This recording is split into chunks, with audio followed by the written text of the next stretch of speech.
আচ্ছা, তাহলে এক্স মানে কত? এক্স মানে কত এই জায়গায়? এক্স মানে তো জিরো। অনুভূমিক বরাবর উপাংশ অনুভূমিক বরাবর জি এর মান কত? জিরো না? জি স্যার। তাহলে এর মান জিরো। তাহলে আমার থাকলো কত? V zero cos theta zero T X. এই তো হয়ে গেল। এই তো হয়ে গেল। হয়েছে? এখন কি বুঝছো? স্যার বুঝছি, মানে আমার কনফিউশন ছিল যে ওই থিটা মাইনাস ধরবো কিনা, এটা একটু তাই ভাবতেছিলাম, হ্যাঁ, যেহেতু থিটা নিচের দিকে। না থিটা এটা আমার মাইনাস কনফিউশন। মাইনাস অনেকে ধরে। অনেক স্যাররা এরকম করাই দেখবা, একবারে উপরের দিক সব পজিটিভ ধরে থিটা মাইনাস মাথা খারাপ হয়ে যায়। তোমার তোমার মাথা খারাপের কোনো দরকার নাই, আমি যে বুদ্ধি শিখাইছি আদি টু শেষ। তুমি খালি হিসাব করে নিবে কে কোন দিকে, তারপরে তুমি তোমার মতো করে জায়গায় যাবে, অটোমেটিক মিটে যাবে। আর অনেক জায়গায় অনেক নিয়ম আছে, কেউ করে কি উপরে পজিটিভ ধরে নিচে মাইনাস ধরে, আবার নিচে মাইনাস ধরলে এইচও মাইনাস হয়ে যাচ্ছে, আবার জি আবার প্লাস হচ্ছে, মানে ওখানে আবার বিজিগিস্ট্রি অবস্থা একটা ঘটে যায়। অতএব তোমার ওই নিয়ে চিন্তা করার কোনো কারণ নাই, বুঝছো? তুমি এভাবে করবে। আর কারো সমস্যা আসছে নাকি আসে বলো, আমি কিন্তু এখন ঘূর্ণন গতি ধরবো, বৃত্তীয় গতি ধরবো। স্যার, আনদ তলের ক্ষেত্রে ওই আলফা থিটা কোণের বিষয়টা একটু বুঝাই দেন। আচ্ছা, আনত তল, এই আনত তল মানে ভূমির সাথে একটা নির্দিষ্ট কোণ করে, কোণ করা মানে নত হয়ে থাকা, আনত তল, বুঝছো? তাহলে ভূমির সাথে তলটা কত কোণ করে আছে? থিটা নট কোণ। হতে পারে 30 ডিগ্রি, 45 ডিগ্রি, 60 ডিগ্রি, যা হোক হবে। আচ্ছা, এখন আমি কোন দিক থেকে মারতে পারি? আনত তলের এদিক থেকে একটা মারতে পারি, আবার উপর থেকেও মারতে পারি তো নাকি? ভি জি নট করে স্যার। মারলাম, ধরো 10 মিটার পার সেকেন্ড বা 30 মিটার পার সেকেন্ড থেকে মারলাম, তাহলে সে আমাদের নিয়ম অনুযায়ী সে অধিবৃত্তাকার পথ অবলম্বন করে সে গিয়ে এখানে পড়বে, যে কোনো জায়গায় পড়তে পারে। আমরা ধরলাম এখানে পড়লো, কত কোণে মারলাম? ও নিচেরটা আলফা কোণ ধরো, নিচেরটা আলফা কোণ ধরো, এটা আলফা কোণ ধরলাম। আলফা মানে হচ্ছে আনত তলটা আলফা কোণ, আর থিটা জিরো কোণ যেহেতু আমরা আগেই করছি, থিটা জিরো কোণে মারলাম। এখন এইখানে সমস্যাটা কি? আমরা তো জি সবসময় অনুভূমিকের সাথে ধরে অভ্যস্ত, অনুভূমিকের সাথে জি সবসময় উলম্ব হয়, কিন্তু এখানে কি জি উলম্ব? জি যে কোনো জায়গায় জি যদি আমরা ধরি, তাহলে যে কোনো পয়েন্টে জি এর মান তুমি হিসাব করো, জিটা সবসময় অলওয়েজ অনুভূমিকের সাথে লম্বভাবে হবে। কিন্তু আমাদের তল তো আছে এরকম হেলানো তল, তাহলে হেলানো তলের সাথে তো লম্ব হওয়া দরকার নাকি? যেহেতু হেলানো তল আছে, হেলানো তল বরাবরই আমাদের জিটা নিতে হবে নাকি? জি স্যার। তাহলে জিটা কোন দিকে কাজ করবে? যেহেতু হেলে আসেনি যেদিকে, সেদিকেই তো জিটা জিটা কাজ করবে, মানে এই বরাবর একটা জি এর উপাংশ কাজ করবে, জি এর একটা অংশ এই বরাবর কাজ করবে, আর একটা অংশ কোন দিকে কাজ করবে? এর সাথে লম্বভাবে নিচের দিকে, মানে লম্বভাবে এই বরাবর। এই উপাংশ ভাগ বোঝো নাকি বলো, না বুঝলে বলো। আমার তলটা তো হেলে আছে, তল তো আর আগের মতো নাই, তল তো হেলে গেছে, তাহলে হেলে গেলে পরে জি তো তল বরাবর আমাকে নিতেই হবে। তল বরাবর একটা নিলাম, আর যেহেতু উপাংশ তাহলে ওর সাথে লম্বভাবে নিচের দিকে একটা হলো। তাহলে এটা যদি আলফা হয়, এটাও আলফা, এটা আমরা দেখাইছি, এটা কি ঠিক আছে? এটা কি বুঝছো? এটা জি স্যার। আলফা। জি স্যার। তাহলে যে উপাংশটা সাথে কোণ থাকবে সেটা সবসময় কস হবে, এটা তো জানো, কস আলফা, ঠিক আছে? আর বাদ বাকিটা কি হয়? Sine alpha. তাহলে আমাদের দেখো, এখন এই যে পুরা সিস্টেমটা একে ধরে আমি এখন, আমরা কি করলাম? এখন তো আমি ওই বরাবর ওই তল বরাবর আমরা পেয়েই গেছি জি এর মান, মানে এক্স এর মান, আর এ ওয়াই এর মান ওই তলের সাথে লম্ব পেয়ে গেলাম জি কস আলফা। তাহলে এটাকেই আমরা এবার ধরবো হচ্ছে কি এক্স অক্ষ, আর এর সাথে লম্ব বরাবর যেটা থাকবে সেটা কি থাকবে? ওয়াই অক্ষ না? বোঝা গেছে কি? কারণ এইটাকে এই সম্পূর্ণ ফ্রেমটা ঘুরায়, যেহেতু আমরা পেয়ে গেছি, ঘুরায় যদি আমরা এইভাবে লিখে দেই, তাহলে আমাদের ক্যালকুলেশন করার জন্য বোঝার জন্য সুবিধা হয়। এটা হচ্ছে ওয়াই, আমি পুরা ধরে ঘুরাই দিলাম, সিস্টেমটা ঘুরাই দিলাম, বুঝছো? ঘুরাই দিয়ে তাহলে আমাদের দেখো এই বরাবর ভি জিরো ছিল, ওই যে ভি নট লেখো, ওইটাই আমি লিখতেছি এইভাবে। আর এখানে কত ছিল? থেটা নট, থেটা নট এই বরাবর আসে এইভাবে পড়ছে। এখন জিটা কোন দিকে কি ছিল তাই দেখো, এখানে এক্স এক্স অক্ষ তো এখানে নিচে, এই যে এক্স অক্ষ আমরা এইটার মতো করে লিখলাম বোঝার জন্য। তাহলে এক্সটা এখানে কত, এক্সটা কত বলো তো? এক্সটা তো যেহেতু এই বরাবর যাচ্ছে, তাহলে এক্সটা তো এই তো যাবে এই বরাবর, তাই না? আর এই মাইনাস বরাবর জি সাইন আলফা না? এক্স, আর এদিকে হচ্ছে হ্যাঁ এ ওয়াই। কিন্তু এক্স মানে ডাইন দিকে, কিন্তু এক্স এর মান কোন দিকে চলে আসে? এইদিকে না? জি সাইন আলফা এদিকে না? তাহলে উল্টা দিকে হইলো না? কিন্তু আমাদের তো এই বরাবর আছে, এই যে এই বরাবর, উল্টা দিকে না? তাহলে এক্স এর মান কি হবে? মাইনাস জি সাইন আলফা। আর এ ওয়াই উপরে আছে আমাদের নিচের দিকে, জি কস আলফা নিচের দিকে আছে না? তাহলে এ ওয়াই মানে কত হবে? মাইনাস জি কস আলফা। মাইনাস জি কস আলফা। স্যার এই যে এই এইটা এক্সটার বিপরীতে কেন? এক্সটা এই দেখো, জি এর উপাংশে তো আমরা বাইর করছি, জি এর উপাংশে বের করছি। জিটা কোন, জি এ সাইন আলফাটা কোন দিকে কাজ করতেছে? এক্স অক্ষের কোন দিকে? বাম দিকে না? জি স্যার। আর এক্সটা কোন দিকে হওয়ার কথা, কোন দিকে? যেহেতু ভি আমরা মারছি এই দিকে, তাহলে তো এই বরাবরই তো ত্বরণ থাকবে। তাহলে এই বরাবর ত্বরণ, তার ডাইন দিকে, এক্সটা ডাইন দিকে এই বরাবর। ডাইন দিকে মানে কোন বরাবর ত্বরণ? এই বরাবর না ত্বরণ? জি স্যার। কিন্তু আমাদের ত্বরণটা কোন বরাবর আমরা দেখলাম উপাংশ দিয়ে? এই বরাবর। তাহলে বাম এক্স দিকে। মানে জি সাইন আলফা, কিন্তু বিপরীত দিক মাইনাস। বুঝছো কি? জি স্যার। আর এ ওয়াই তো আগেই বুঝছো, এ ওয়াই মানে হচ্ছে উপরের দিকে। এ ওয়াইটা কি উপরের দিকে না? জি স্যার বুঝতে পারছি। আর নিচের দিকে যে জি কস আলফা মানে মাইনাস। এখন তুমি যাবতীয় ক্যালকুলেশন আগে যখন আমরা যে প্রাস করতে চাইতাম, প্রাস একবারে অনুভূমিক থেকে যে প্রাসটা মারা হইতো, তখন করতে গেলে আমাদের এক্স এর মান ছিল হচ্ছে 0, মানে এক্স অক্ষ বরাবর উপাংশ ছিল না। আর এ ওয়াই এর মান কত ছিল? মাইনাস জি। এটাতে করতাম। এখন আমরা করব হচ্ছে এক্স এ ওয়াই, এটাতে। এই পার্থক্য, আর কোনো পার্থক্য নাই। এখন যাবতীয় ক্যালকুলেশন তুমি এক্স আর এ ওয়াই এর মান, আগে এক্স এর মান 0 বসাইতাম, এখন কত বসাবে এই ক্ষেত্রে? মাইনাস জি সাইন আলফা। স্যার বাকি সব এক। বাকি সব এক, সব এক। আমি স্যার বাকি সব এক, আর জি এর মানে পার্থক্য কারণ হচ্ছে মানে এখানে জি এর উপাংশ তৈরি হচ্ছে সেই উপাংশ জন্যই না? তৈরি হচ্ছে, রাইট। এখানে উপাংশ তৈরি হয়ে গেছে অলরেডি, ওই যে এই আনত জন্যই হওয়ার পার্থক্য। জন্য। কিন্তু আগে তো আনত ছিল না, এখানে উপাংশ তৈরি হয়ে গেছে। এই উপাংশটাই তো ভাগ করলাম আমরা, বুঝছো? আচ্ছা স্যার, এই প্রথম যেটা বুঝালেন না, এক্স সমান এই যে V naught cos alpha naught into T plus half A X T square, এখানে হ্যাঁ এক্স সমান 0 কেন? মানে V naught cos theta naught এর সাথে জি হচ্ছে 90 ডিগ্রি অ্যাঙ্গেলে, সেই জন্যই 0। হ্যাঁ, এখানে তোমার কি হচ্ছে? জি তো অলওয়েজ নিচের দিকে, কিন্তু এখানে আমরা যদি হ্যাঁ এটা এই রূপাংশ ভাঙি, তাহলে এক্স কোন বরাবর যাবে? এই বরাবর যাবে না? এক্স এক্স অক্ষ বরাবর। জি স্যার। তাহলে এক্স মানে কি? এখানে থিটার মান কত ডিগ্রি? থিটার মান কত আছে? নিচের দিকে আছে না? 90 ডিগ্রি, হ্যাঁ জি স্যার। হ্যাঁ, তাহলে কি হবে এখানে? জি তো 90 তাহলে ডিগ্রি 0 আছে, হয়ে যাবে। তাহলে এটার মান 0 হয়ে যাচ্ছে। এজন্য যেহেতু লম্ব বরাবরই আছে, অতএব ওই বরাবর কোনো উপাংশ নাই। আবার এই বরাবর থাকলে স্যার এই এখানে বরাবর উপাংশ এক্স থাকতো না। সমান কি v naught cos theta naught? A x সমান v naught cos theta naught. X মানে কি v naught cos theta naught হয়? ভি নট কস না থিটা মানে নট তো দুইটাই যে। বেগ, বেগ। এটা তো বেগ, আর এটা তো ত্বরণ।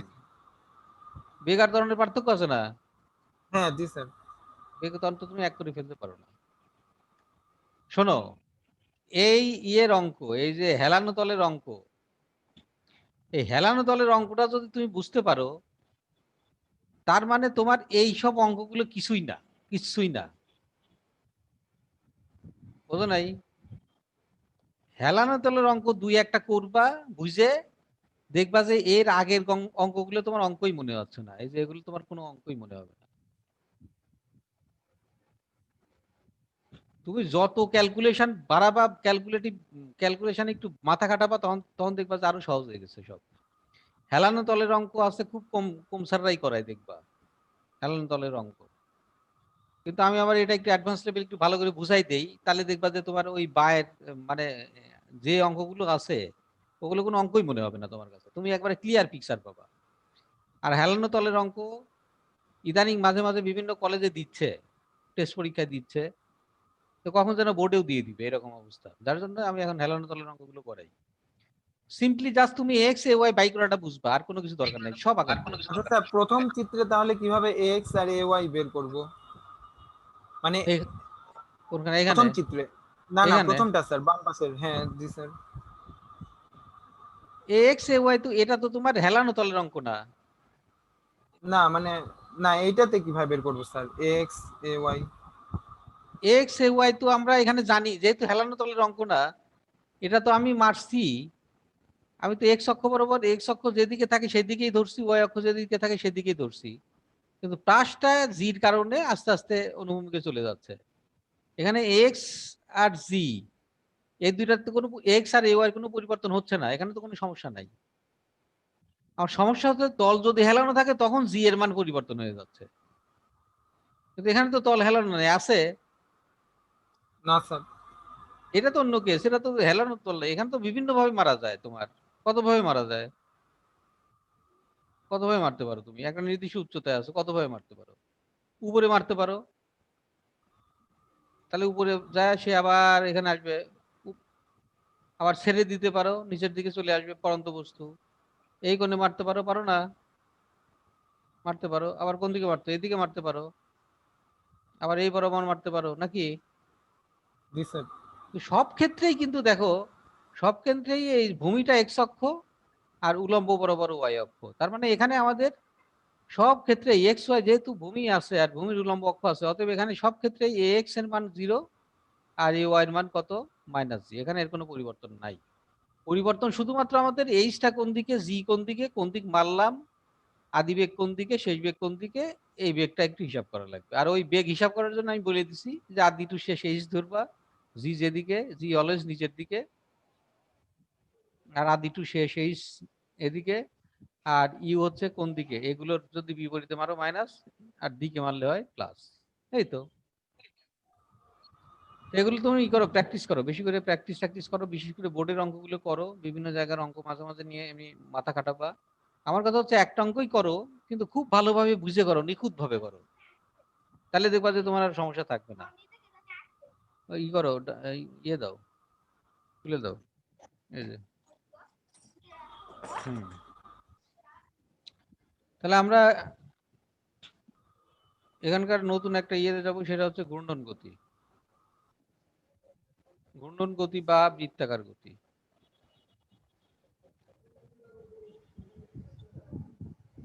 ঘূর্ণন গতি মানে রোটেশনাল মোশন বলে, আর বৃত্তাকার মানে হচ্ছে সার্কুলার, একই কথা।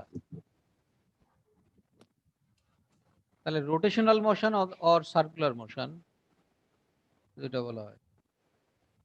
আর রোটেশনাল মোশন বা বৃত্তাকার গতি কাকে বলা হয়?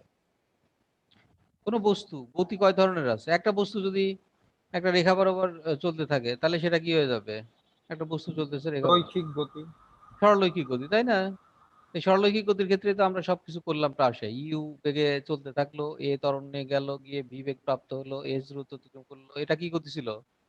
সরলরৈখিক গতি, এই তো ছিল। প্রাসের গতি কি গতি ছিল? প্রাস কয় ডাইমেনশনাল? অধিবৃত্তাকার। অধিবৃত্তাকার, কিন্তু কয় ডাইমেনশন? 2 ডাইমেনশন। 2 ডাইমেনশনাল গতি ছিল এটা, তাই ছিল না? জি স্যার। আচ্ছা, একটা তলে গতি সম্পাদন করছে।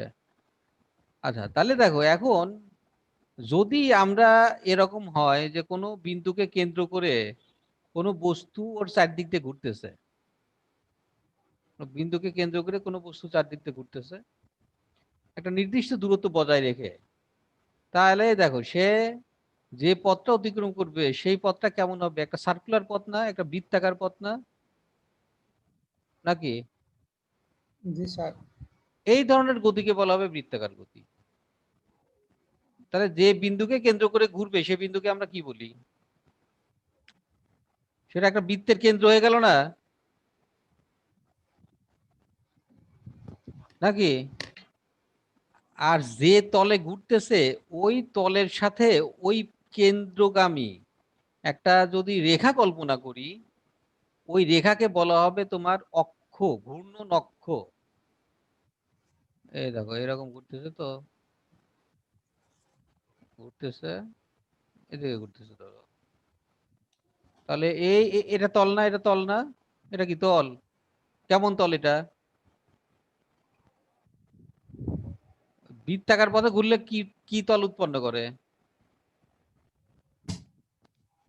হ্যাঁ, এই তোমার মাথার উপরে ফ্যান। দ্বিমাত্রিক তল। বৃত্তাকার তল কি তল? তল মানেই হচ্ছে দ্বিমাত্রা। আর তোমার মাথার উপর ফ্যান ঘুরতেছে, দেখো তাকা, ওটা কোন তল উৎপন্ন করতেছে? আর কে তলটা কে উৎপন্ন করতেছে বলো? আর ওর অক্ষ কোনটা বলো? তোমার ওই যে নোট নিচ্ছ না, আপু ওই যে 6 নম্বর, তোমার ব্যাগে 6 নম্বর দাও তো, এটা উপর থেকে। আর তোমাদের কি অফলাইনে শুরু করছে পড়ানো? সেটা কি রাখো? তোমাদের আগে শুরু করছে।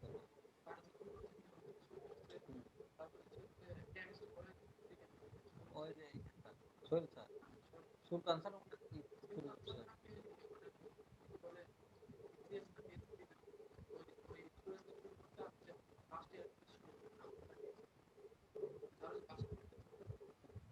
ও আচ্ছা, সবটাই কি শুরু করছে? তাহলে তোমাদের কি শুরু করবো নাকি অফলাইনে? অফলাইনে আমার তো এত গ্যাদারিং করে বুঝতেই সব বল। হ্যাঁ,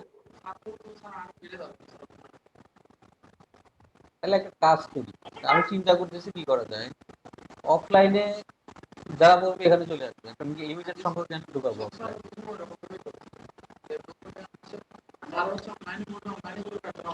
হ্যাঁ হ্যাঁ হ্যাঁ, তোমার কারণ একটা বজায় রাখা লাগবে। ধরো এখানে আমি মোটামুটি যে কটা মেসেজ দিয়ে মোটামুটি ফাঁকাফাঁকি বসে যতজন হলো যারা আগ্রহী অনলাইনে আসলো, আর এখানে তো তোমার অফলাইন আছে, অনলাইন আছে, সাথে এটাও চললো, এটাও চললো।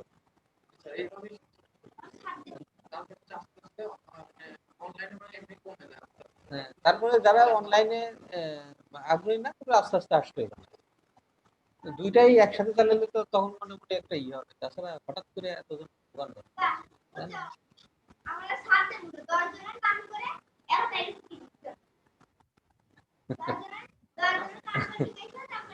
না, ও সাররা ওইভাবে করতেছে এখন।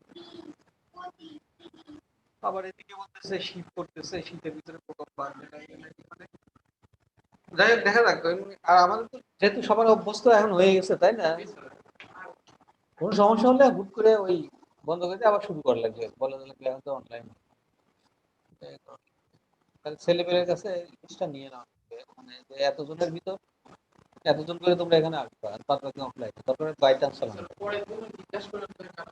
হ্যাঁ হ্যাঁ হ্যাঁ। না, ওর কাগজ কাগজ দিলে পরে ও আমাদের 25 জনই করবে চাই, তখন তো খুব খারাপ হবে। বলা লাগবে যে এতজন করবা, এতজন আসা লাগবে, আর বাদ বাকি ওখানে করবে, বাই রোটেশনে চালানো লাগবে, বুঝছো? আর একসাথে মনে করো 30 জন ঢোকালে তো একবারে গেলাম হয়ে যাবে। হুম। না, এর ভিতরে আবার কিছু ছেলেপেলে আছে, ওরা স্যার অনলাইন তো ভালো বুঝতেছি, মানে অনেক যারা ল্যাপটপ নিয়ে করতেছে না, যারা ল্যাপটপ নিয়ে বা ডেস্কটপ নিয়ে কম্পিউটারে ই করে, তাদের ধরো মোবাইলে যেটা সমস্যা সেটা স্ক্রিন ছোট, আর এখানে তো স্ক্রিন একবারে পুরো বড়, এটা পুরা ক্লিয়ার দেখা যাচ্ছে, কোনো সমস্যা নেই। আবার ওই যে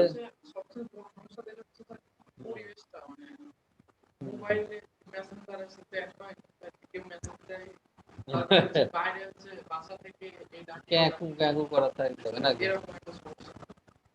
না, আবার যারা যে ল্যাপটপে বা ডেস্কটপে করতেছে ওরা বলতেছে স্যার এখানেই তো ভালো, আমার ওখানে যাবো স্যার অত দূর, আবার আসবো স্যার, এই আমার আধা ঘন্টা শেষ, 45 মিনিট শেষ, এর ভিতরে করতে পারি।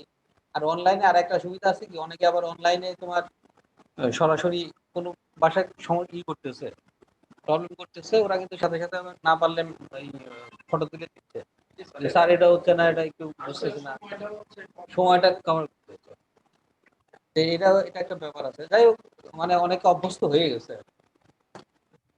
তারপরে যাই হোক আমি ওকে দেখি আনসার ঠিক হবে, বিশেষ করে পূজাটা গেলে পরে এই আমি চিন্তা করতেছি সামনের চ্যাপ্টার থেকে হয়তো ওটা শুরু করবে। ঠিক আছে তাহলে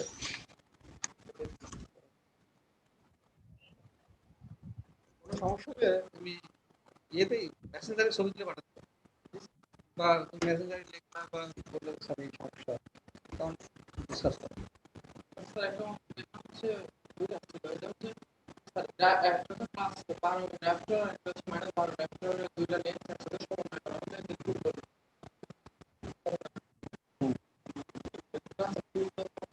কিন্তু হচ্ছে এই ক্ষেত্রে তাহলে পিটা ইয়ে হয়ে যাবে না, পি তো তাহলে 1 বাই এফ বাই করে না 1 বাই পি এফ 1 বাই হচ্ছে 12, হ্যাঁ আর হচ্ছে ওটা মাইনাস মানে স্যার 1 বাই আলাদা আলাদা উত্তর কত আছে ক্লাস আছে নাকি বলো তো। ওটা মেসেজ পাঠিয়ে দিন, ওইটা কত ছিল?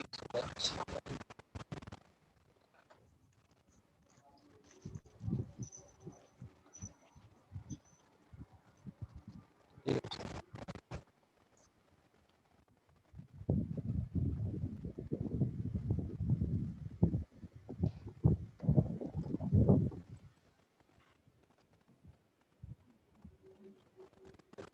তারা দিয়েছে এটা দেখি খুলে নাও।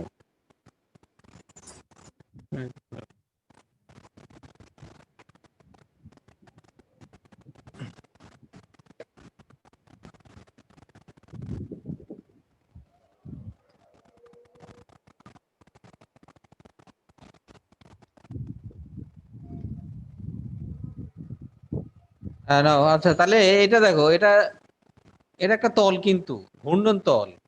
তাহলে ফ্যান কোনটা, তোমার ফ্যানের দিকে তাকাইছো, ফ্যানের তাহলে এই যে যে ঘুরতেছে এখানে ফ্যানটা, ফ্যানটা ফ্যানের পাখাগুলো কোন তলে ঘুরতেছে, ফ্যানের পাখাগুলো, ফ্যানের পাখাগুলো যে এরকম ঘুরতেছে তাহলে একটা বৃত্ত উৎপন্ন করতেছে না, তাহলে এটা হচ্ছে বৃত্তাকার তল। আর বৃত্তাকার একটা তল, তলে গতি সম্পাদন করা মানে 2 ডাইমেনশন। তাহলে বৃত্তাকার পথে কোনো বস্তু ঘূর্ণনরত থাকা মানে এটা 2 ডাইমেনশনাল মোশন, 2D। আর তোমার এই যে যে কেন্দ্রকে বিন্দুকে কেন্দ্র করে ঘুরতেছে ওটা হচ্ছে ওই বৃত্তের কেন্দ্র, এবং ওখান থেকে পরিধির যে দূরত্ব, বৃত্তপথের যে দূরত্ব, এটা হচ্ছে তার ব্যাসার্ধ। এবং ওই কেন্দ্রগামী যে সরল রেখা কিন্তু ওই তলের সাথে লম্ব হতে হবে, তাকে বলা হবে কি, তাকে বলা হবে ঘূর্ণন অক্ষ। তাহলে ফ্যানের ক্ষেত্রে ঘূর্ণন অক্ষ কোনটা বলো তো, ঘূর্ণন অক্ষ বা হ্যাঁ ঘূর্ণাক্ষ কোনটা ফ্যানের ক্ষেত্রে? হ্যালো, শোনা যাচ্ছে কি? ফ্যানের ঘূর্ণাক্ষ কোনটা? ওই ফ্যানের ফ্যানের পিছনে নিচে তোমার দেওয়ালের সাথে যে দণ্ডটা লাগানো আছে না, এরকম আছে তো? জি স্যার। তাহলে ওইটা কি, ওইটা ফ্যানের যে পাখাগুলো ঘুরতেছে, যে তল সৃষ্টি করছে ওই তলের সাথে লম্ব না, ফ্যানের কেন্দ্রগামী, এটা হচ্ছে তোমার ঘূর্ণন অক্ষ। একটা চাকা ঘুরতেছে, চাকা, সাইকেল চালাচ্ছ, চাকা ঘুরতেছে, তাহলে চাকা তো এরকম করে ঘুরতেছে, নির্দিষ্ট দিকে ঘুরতেছে, তাহলে চাকা যেহেতু ঘুরতেছে, চাকার ঘূর্ণন অক্ষ কোনটা বলো তো? ওই যে স্প্যান্ডেল আছে, স্প্যান্ডেল, স্প্যান্ডেল মানে ওই যে চাকা ঘুরতেছে যেখানে যে তল তার সাথে লম্ব বরাবর, এটা হলো ঘূর্ণন অক্ষ চাকা। নাকি এখনো ক্লিয়ার হয়নি ঘূর্ণন অক্ষ?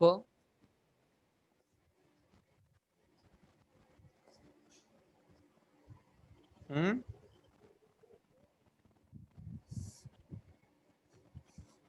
শোনো, কথা বলতে হবে, কথা না বললে আমি বুঝতে পারবো না যে আসলে কি বুঝতেছো কি না বুঝতেছো। জি ঘূর্ণন স্যার। অক্ষ কি বুঝছো? জি স্যার, বুঝতেছি। বুঝছো তো? জি আচ্ছা, স্যার। তাহলে ঘূর্ণন অক্ষ, তাহলে বৃত্তাকার গতি মানে হচ্ছে কোনো বিন্দু বা কোনো বিন্দু বা কোনো অক্ষকে কেন্দ্র করে, এই যে অক্ষগুলো ঘূর্ণন অক্ষকে কেন্দ্র করে একটা নির্দিষ্ট দূরত্ব বজায় রেখে কোনো বস্তু যদি এর চারপাশে নির্দিষ্ট তলে ঘুরতে থাকে তবে তাকে বলা হবে ঘূর্ণন তল। যেহেতু এটা একটা নির্দিষ্ট বৃত্তাকার তল উৎপন্ন করতেছে, অতএব এটা কোন গতি?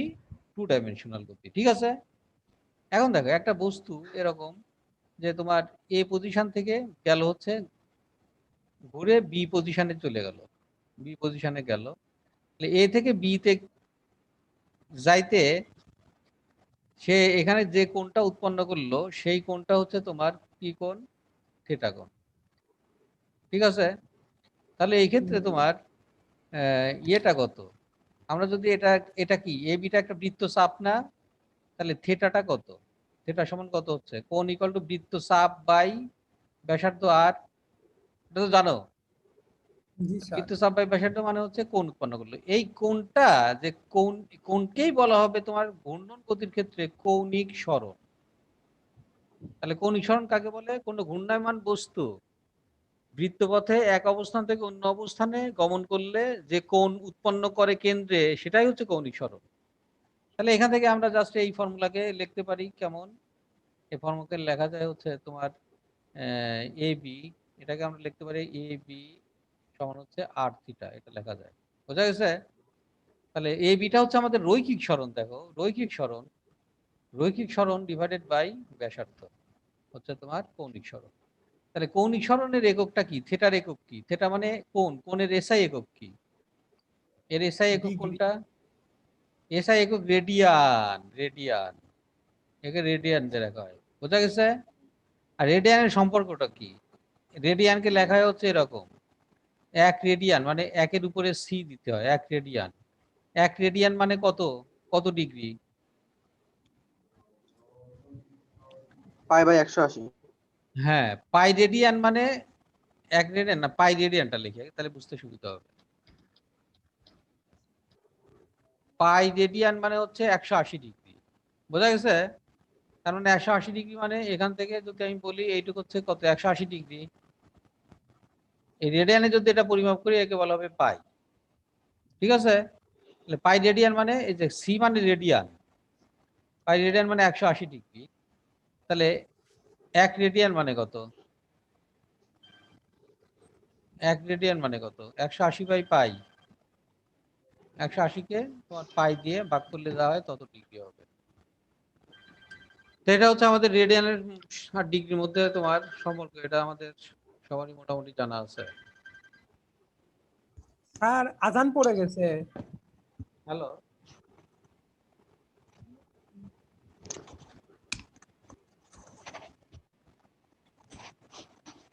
এইটা রেডিয়ান।